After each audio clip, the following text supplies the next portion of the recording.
Voici aujourd'hui l'exercice numéro 7 de la première série d'algèbre MIP.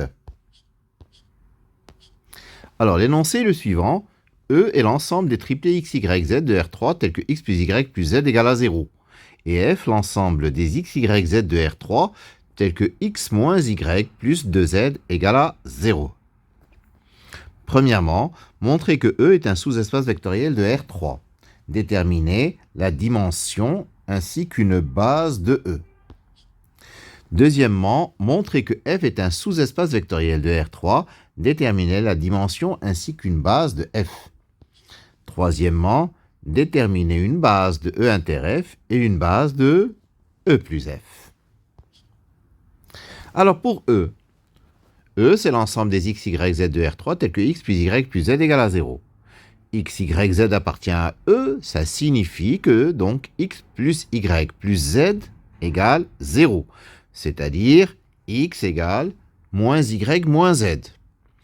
Donc x, y, z, c'est moins y moins z, y, z.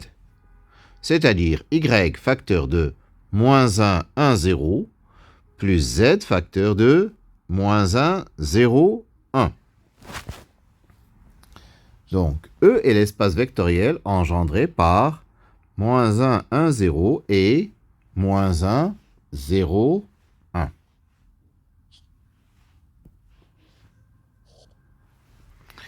C'est donc un sous-espace vectoriel de R3. Et la famille moins 1, 1, 0, moins 1, 0, 1 est donc génératrice de E.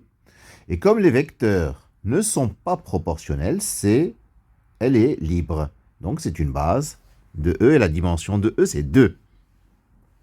Pour F, c'est l'ensemble des x, y, z de R3 tels que x moins y plus 2z égale à 0. Donc x, y, z appartient à F signifie que x égale y moins 2z. Donc x, y, z, c'est y moins 2z, y, z, c'est-à-dire y facteur de 1, 1, 0, plus z facteur de moins 2, 0, 1. F est le sous-espace vectoriel de R3 engendré par 1, 1, 0 et moins 2, 0, 1. Donc F égale vect de 1, 1, 0, moins 2, 0, 1. Cette famille est génératrice de F. Elle est libre puisque les vecteurs ne sont pas proportionnels. Donc c'est une base de F. La dimension de F est 2 également. E inter F, c'est l'ensemble des x, y, z de R3 qui vérifie les deux conditions. X plus y plus z égale à 0 et x moins y plus 2z égale à 0.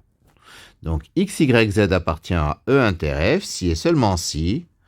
Alors, x plus y plus z égale à 0 et x moins y plus 2z égale à 0. Ce qui donne x égale y moins 2z dans la seconde, je remplace par y moins 2z dans la première, ça me donne y moins 2z plus y plus z égale à 0.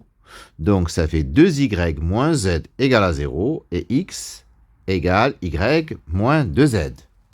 C'est-à-dire z égale 2y et x égale moins 3y. Ainsi, x, y, z, c'est moins 3y, y, 2y. C'est-à-dire y facteur de moins 3, 1, 2. F inter G, c'est donc vect de moins 3, 1, 2. La dimension de F inter G, c'est 1, et moins 3, 1, 2 est donc une base de F inter G. La dimension de F plus G, c'est la dimension de F, plus la dimension de G moins la dimension de F inter G, c'est-à-dire 2 plus 2 moins 1, c'est-à-dire 3. Donc la dimension de F plus G étant 3, F plus G étant contenu dans R3, et que, comme dimension de R3, c'est 3 aussi, F plus G, c'est donc R3. Si nous souhaitons une base de F plus G, bon, c'est une base de R3, nous pouvons prendre la base canonique, par exemple, 1, 0, 0, 0, 1, 0, 0, 0, 1. Voilà pour cet exercice numéro 7 de la première série. Je vous remercie de votre attention.